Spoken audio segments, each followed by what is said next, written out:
Benim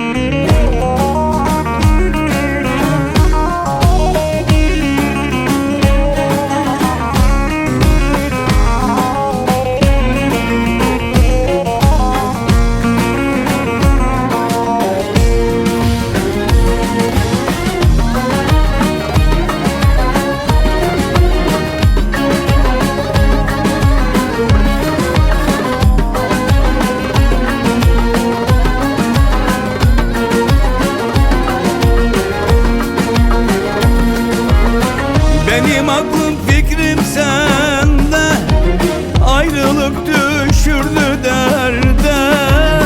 Geleceksen bir haber ver, bunalmışım bugünlerde. Benim aklım fikrim sende, ayrılık düşürdü derde. Geleceksen bir haber ver, bunalmışım bugünlerde. Özlüyorum özlemem mi, yollarını gözlemem mi? Gel de bana sor sevdiğim, kavuşmayı istemem mi? Özlüyorum özlemem mi, yollarını gözlemem mi? Gel de bana sor sevdiğim, kavuşmayı istemem mi?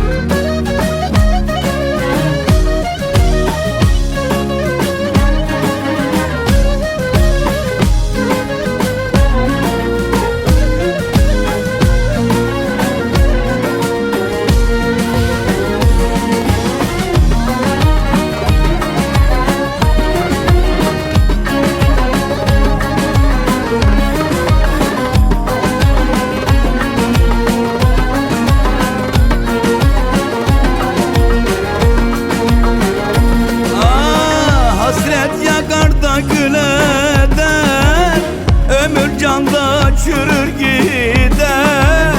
Takat kalmaz kalp yaralı, yokluğu perişan eder.